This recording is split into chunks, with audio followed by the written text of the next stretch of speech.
I have to believe that you were sent here for a reason.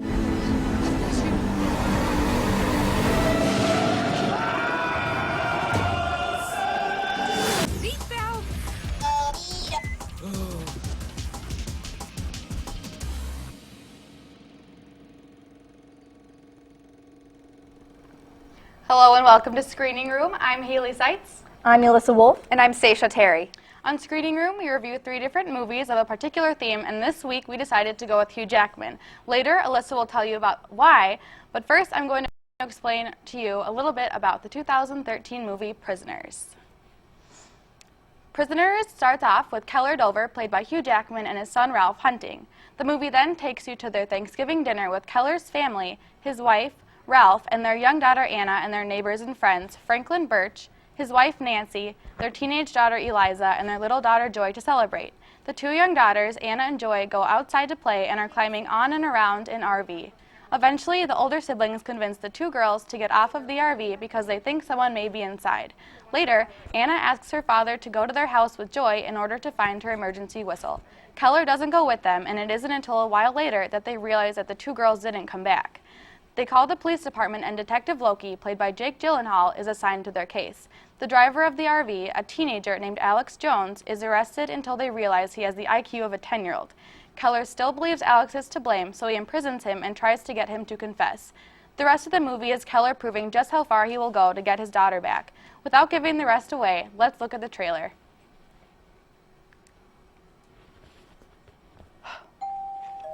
Happy Thanksgiving. Happy Thanksgiving. Can I take Joy to our house? Wear a hat, please. You're just getting over a cold.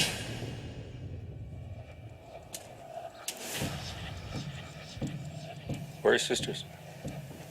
I can't find them. Anna? Joy?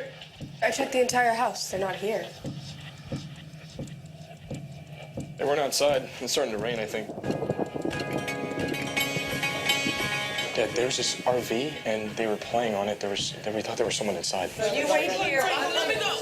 I couldn't find them! 911. Detective Loki. Do you have children, detective?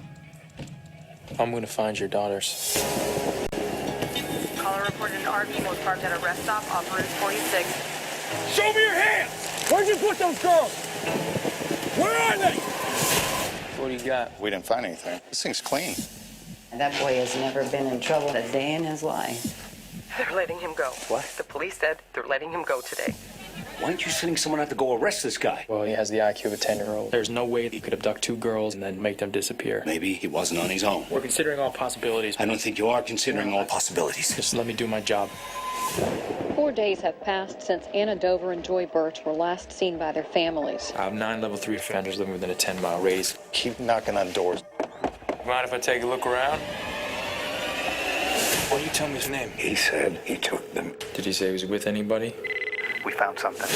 Every day she's wondering why I'm not there. Me, not you! Not you! But me! What in the world did you do? Someone has to make him talk, or they're gonna die. 5 days we got now. We're running out of time. You don't even know that it's him. You have to know someone, and he knows where this guy is. Why aren't you telling me? This ain't right. Why? This guy's a fake. The girls are still out there.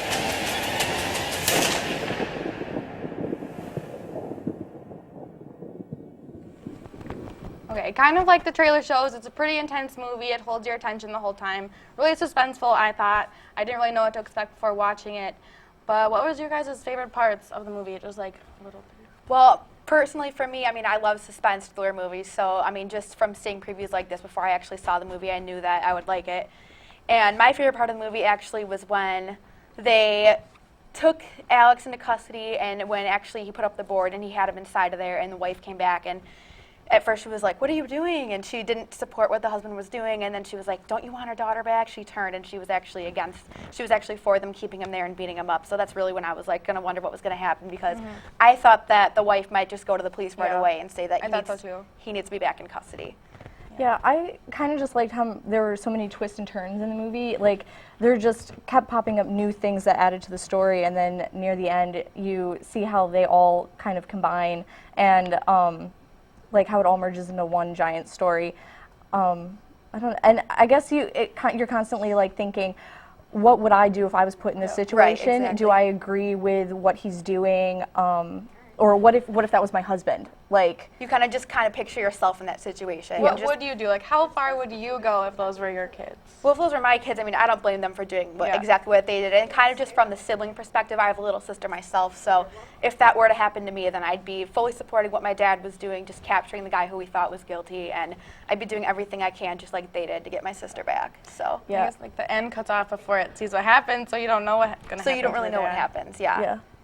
And I guess another thing I really liked is how I never even expected Holly to be the person, you know, to be the one killing the people and who had the girls. And that's another reason why I really liked it. It's just because so many different twists and turns that keep you on the edge of your seat the entire time. Yeah, especially like when they find the clothing that belongs to the girls, and you think it has to be this guy, but then like later you're like, oh, he broke into their house and stole their clothes. Like, so like who I don't know, like it just like. They keep finding new suspects, and it keeps making you think, oh, this is the person, which makes you think that Hugh Jackman really did like get the wrong guy. Yeah. And anyone that has that many snakes in their house is a little messed creepy. up, and maps drawn all over the walls. Yeah. Yeah. I don't know, if I walked into that person's house, I'd be like, oh yeah, definitely. This is the guy. This is him. Yeah. Right. Yeah. But yeah. Okay. Another question was like, what was your favorite part, or what was the best part that you think Hugh Jackman played, like one of his scenes that was the most moving, I guess? Oh man, there was a lot to choose from. I kind of liked it when he was talking to his son, and he was pretty much just like, you have to be the man for your mom right now. Yeah. Okay, well, we're going to come back to the movie Les Mis, so we'll be right back. Each week, the student-run television station WMCN-TV sends out a group of students to film some of the most precious animals of the Cooley Region Humane Society, in a segment we like to call Perfect Pets. The Cooley Region Humane Society offers a variety of programs and services at little or no cost to help both animals and people in our community. If you have found or lost a pet, are in need of training assistance, need cat behavior consultation, desire to volunteer, need to surrender your pet, or are looking to adopt a pet, the Cooley Region Humane Society offers this and so much more. So what are you waiting for? Adopt or become a volunteer today. To find out more about these services, contact the Cooley Region Humane Society at 781-4014. Hi, and welcome back. Full of conflict, love, and situations that blur the line between right and wrong, along with testing the limits of the human spirit, we have Hugh Jackman starring in the musical-turned-film Les Miserables. This film begins in 19th century France with Jean Valjean, a convict being released on parole after being imprisoned for 19 years. With his newfound freedom, Valjean swears to dedicate his life to being fair and just, but has trouble being accepted due to his criminal past. He ends up breaking parole and is hunted ruthlessly by Inspector Javert, played by Russell Crowe. Valjean, determined to make good on his promise of living a good life, ends up caring for a factory worker's daughter after her mother's death.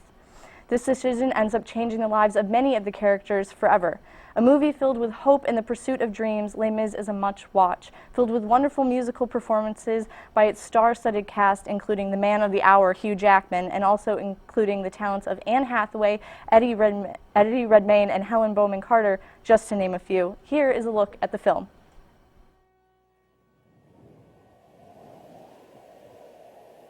I dreamed a dream in time gone by. Was high, life worth living. I dreamed that love would never die. I dreamed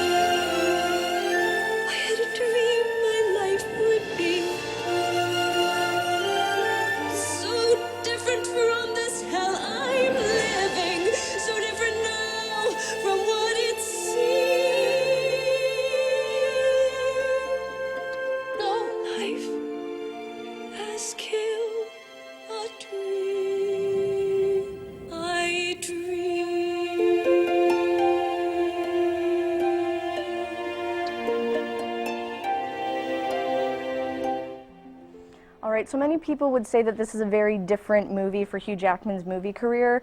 So what did you guys think of his musical performance? Well, one of my roommates was like, oh my gosh, you have to watch this movie. It's so good. All the singing they do is live. What you are watching is what they're actually singing. It's like, that's awesome. So for like Hugh Jackman, who you don't think of, I know you think of him as that, but like I didn't know he had a Broadway career before seeing this. So then watching this and like seeing him sing and be so like good and like actually passionate as well as acting as well singing, it was really impressive, I thought. But yeah, I know it's really different when you find out that they're singing live for a lot of it. They don't dub the music in later, Yeah. so like they have to put all the passion of the singing and the acting together instead of I'm just going to act this really well and then we'll just dub the music in later.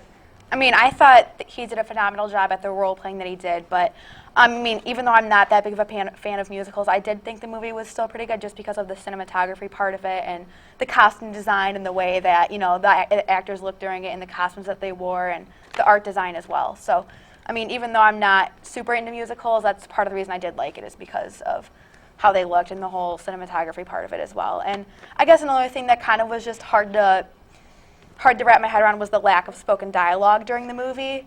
And that's part of the reason why I didn't like it as much as I thought I would. But Yeah, if you see the actual musical, there's like no dialogue. It's more of an operetta than a musical, so there is a lack of dialogue, which I know for me when I saw the movie, I was like, they added in all this talking. And so like that for me was a surprise. All the talking. yeah. But like I really enjoyed it, and it was also like his movie that nominated him for an Oscar too. So like a lot of people obviously thought he did a really good job. Yeah. So. And I think he worked well with Anne Hathaway too. I mean, I like her as an actress as well, and I know that she won an Oscar and also a Golden Globe for Best Performance for Supporting Actress. So I think that they worked well in sync together. So I think that made the movie all the more better. One of my like favorite parts about musicals like this is who they choose for the positions or the cast. It's like you don't think of Anne Hathaway as a singer. I mean, Amanda Seyfried has been in Mamma Mia and like other things like that. So I mean, showing her in that portrayal wasn't exactly that different. Right, yeah. But like Hugh Jackman's like Wolverine, like where are his claws? So, like why isn't he singing with big metal things? Exactly. So it's something you didn't expect. Yeah. But I mean, I think the casting was just phenomenal. Like, the people they chose to be in the movie really made it what it was, and so I think it took a lot of people by surprise. Like, yeah, Anne Hathaway actually wanted to play Eponine in this movie, but they told her she was too old, and so she ended up old. Yeah. Yeah, Super I know. old. And she was really nervous about playing the part that she did because her mom played that, and so she really wanted to do it justice. And the fact that she won an Oscar, I say she probably achieved kudos that. to her. Yeah, she did good. Well, I have a question. Like, as a theater major, do you watch movies like this with a different eye? Like, are you looking for? I thought the filming was spectacular, but I thought the close-ups were way too much because I was just like, oh, that's a lot of their face right now. And also, like, the cinematography in my mind was really choppy. And I think my mom would agree because when we went to the movies, she actually had vertigo and she couldn't watch most of it because she felt it was just all over the place. Yeah. But the music I thought was fantastic. I think it really contributed to the musical score that was originally written for the musical. So I think they use a lot of the same songs. yeah, but they actually reworked some of the lyrics and some of the situations, and I disagree with one way that they like reworked it. To make it more modern, or what exactly was they reworked it for the plot, which didn't really seem to be necessary because it flows just well for the musical. I was like, there's already a script, so why do we need to change it? But it was I still really enjoyed it for a movie based off of a musical. Right. Yeah. Okay, well, thank you for talking about that movie, and now we're going to go look at Those Perfect Pets again.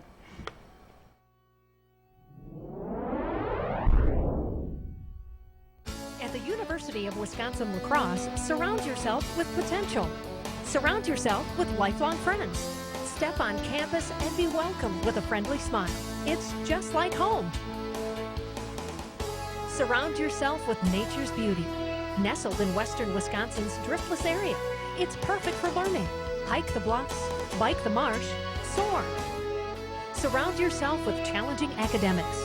Our motto is Mens Corpus Gay, Latin for mind and body. Experience a whole education. Conduct research. Surround yourself with distinction. Surround yourself with UW-La Crosse. Hi, and welcome back. Now we're going to discuss the next movie, X-Men, which also has, of course, Hugh Jackman in it. So this movie was actually the first of the X-Men film series and directed by Bryan Singer, which was first released in 2000. This popular film series consists of superhero films based on the Marvel Comics superhero team of the same name. 20th Century Fox obtained the film rights to the characters in 1994 and soon after hired Bryan Singer to direct this award-winning film. This 104-minute-long film is essentially about two mutants who come to a private academy for their kind, whose resident superhero must oppose a terrorist organization with similar powers. Professor Charles Xavier owns this academy, and he is the one who makes sure that only the public sees this school as only a place for gifted children. To the rest of the world, this academy is no different from any other private school. Unfortunately, these power-possessing mutants live in a world where their kind is hated and persecuted by humans. So ultimately, it is their job to prove to the world that humans and mutants can peacefully coexist in this futuristic world. While proving to the rest of the world that they can peacefully coexist, the superhero mutants also attempt to combat the radical mutants who have intentions for exterminating the human race. This action-filled sci-fi film will definitely keep you on the edge of your seat the entire time, as it takes you on a wild cinematic adventure. Now we'll watch a trailer so you can see what I'm talking about. Ladies and gentlemen, we are now seeing the beginnings of another stage of human evolution. The truth is that mutants are very real, and they are among us. We must know who they are, and above all, what they can do. We're not what you think, not all of us. Who are you people? What kind of place is this?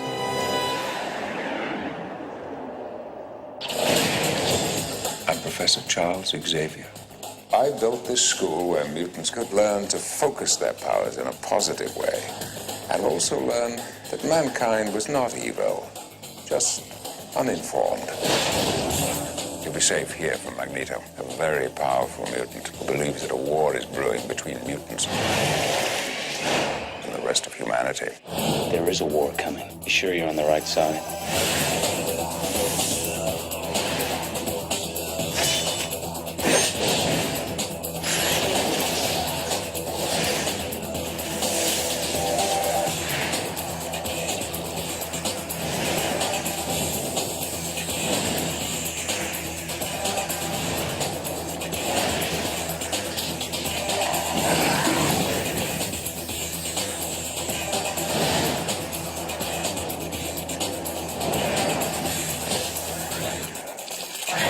Never seen anything like this before.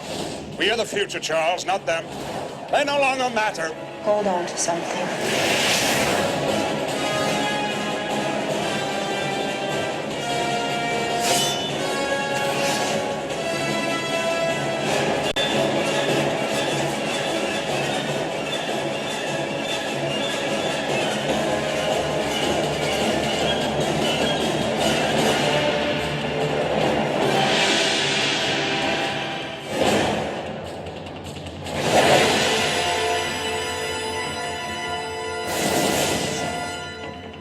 Don't give up on them. Mankind has evolved, not anymore. So as we can see, Hugh Jackman's role in this movie is very different from a lot of the other roles that he's played in other movies like Les Mis. So what do you guys think of his role in this movie compared to other roles that he's played? I think it's his first major role that made him really popular among today's audience, because when you think of Hugh Jackman now, you're like, oh, Wolverine. And he's been doing it for 13 years. So it's hard to imagine anybody else as Wolverine, when you think about it now. So I think he's just become that iconic, that's Wolverine. That's Wolverine. That's who he is. And I just think this movie was kind of the start of his big career in acting, and this kind of really made him popular, and this was the first start to that. So yeah, I would agree. It's the first launch for his film career, because before that he did a lot of stage stuff, and so he came out and people loved him, and superhero comic book fans were like, this is fantastic. This is what we need. And I'm not sure, did you ever read the comic books before this movie came out? Were you a fan of superhero comic books? I am totally a geek, and yes, I've read plenty of comic books. And at first, a lot of people were apprehensive because he's Australian and Wolverine's Canadian. And so they were a little apprehensive skeptical about that. Yeah. And also, Wolverine is very short, and Hugh Jackman is not. So, So there were some people wondering about that. yeah, so they just made sure the camera angles like made him look a little shorter than he is. So but would you say this first movie lived up to the hype that it had before it came out? I think people were apprehensive, but once they saw it, they were really ready for now what we have all these superhero movies. Yeah, and I think, right, exactly. I think what I really like about this movie is it kind of paved the way for other popular movies that, you know, soon came out, like Batman and Superman and what else. So, yeah.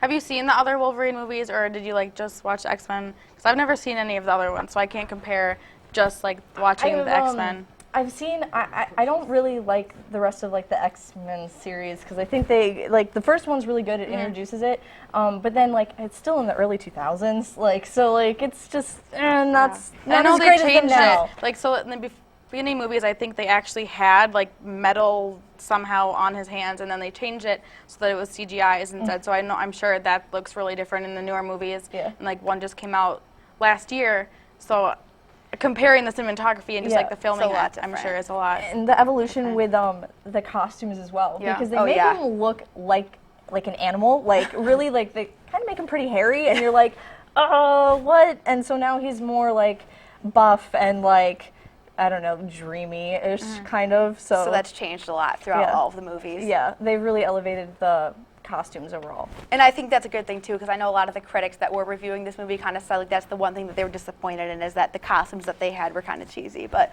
now that they've evolved, and they're a lot better than in the new movies compared to the first ones. Yeah, they're just a lot more realistic. You have this sense of, oh, there could be superheroes and mutants among us, and I think when we go and see like movies like makes that, us think that they're actually out there. That Academy exists. Yeah, exactly. What was your favorite part of this movie? I mean, I like any action sequence when the claws come out, because when his claws came out, you're like, something's going down. You knew something was about to happen. Yeah. I think one of the beginning scenes when he was driving in the car with that girl, and then like she's like, put your seatbelt on, and then he like, you know, goes through the windshield, and then like his face gets all cut, and then like watching that heal, I was like, what is going on? Yeah, and that stuck out to me. It's kind of interesting because like when he flies through the window, you're like, how did he have so much force? And then you remember like all of his bones have metal in them, so like he's got all this momentum and just like shoots through it. Yeah. And yeah, I don't know.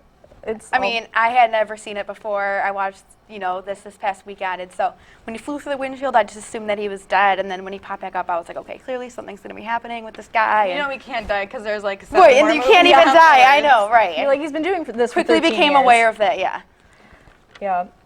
So some related movies would be the other X-Men movies that you know have come out. They have the new reboot with X-Men First Class with James McAvoy, and in the first movie, Hugh Jackman makes a tiny cameo appearance where he's at a bar and he says like 2 words, and then you're like, well, Hugh Jackman was in it, so that was great.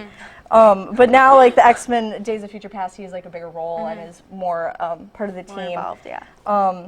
But he does a lot of action movies. I think that's what he's mostly known for in his film career. And then, you know, he has Prisoners in like Australia, which are just a little bit outside of that. They have action sequences. And those like movies like that aren't as widely advertised. Like X-Men, everyone knows when the new one comes out. But like I didn't know what Prisoners was. I didn't know what. I mean, I know what Australia is, but I've never seen it. I don't know what it's about or anything. But. Yeah. And then he has more of his kid-friendly movies, which we all love. We have Happy Feet, which he sings in, so obviously, you know, he does have a voice. He does have a good voice, yeah. Yeah. You don't realize he's the dad. He's fit to play many roles. I mean, whether it's just in kids' movies or a movie like Les Mis. So yeah, I mean, he's been all over the spectrum with like his variety of roles, from like the iconic action figure to, oh, I'm going to be the Easter Bunny in Rise of the Guardians, which you're like... He's the Easter Bunny? Yeah, he's an Australian super action-packed Easter Bunny. I don't know. It's interesting. It's definitely a worth watching. So would you recommend watching Rise of the Guardians? Because I know it's... I mean, I'm 20 and I thought it was great, so... Anything with Hugh Jackman you approve of? Yeah, pretty much. I mean, I don't think he can do anything wrong, so, you know. But then he also has Real Steel, which is made for kids too. Have you seen that? I haven't seen that. Do you know what it is? No. Because I just remember all the commercials coming out, and I was like, oh, that's so cool, because they like build their robots, and then they have some big robot competition, right? It's because like boxing got too boring because I guess I don't know. So there's so many boxing movies; they can only do so much. Yeah, so they it's kind of like a new hybrid of a futuristic world with ours, and like robots fight each other. And Hugh Jackman's character used to be a boxer, and so that kind of plays into it. And, you know, and then Chappie is kind of similar to Real Steel. Yeah, it's futuristic. It's really different. Another new kind of thing for Hugh Jackman is he's playing these villains now. He plays a villain in this movie. Isn't this his first villain role? Yeah, his first villain role? like first villain role, and then he actually Peter Pan, or the new Peter Pan movie's coming out where he plays Blackbeard, which is another new villain. So I don't know. Wow, yet again, changing things up a little bit. Yeah. Yeah, he's all over the place. Exactly. I want to see Chappie. I think it looks really good, but have you seen Australia? Have either of you seen Australia? I need to see that. But no, that I is have one not. that a lot of people say is worth seeing. I don't know. I never got around. I was young when it came out. It looked a little boring. Did it come out? I don't know. Why? It's probably like 4 hours long, I think. Okay, well, so those are some related Hugh Jackman movies, but some new movies that are going to be in theaters soon.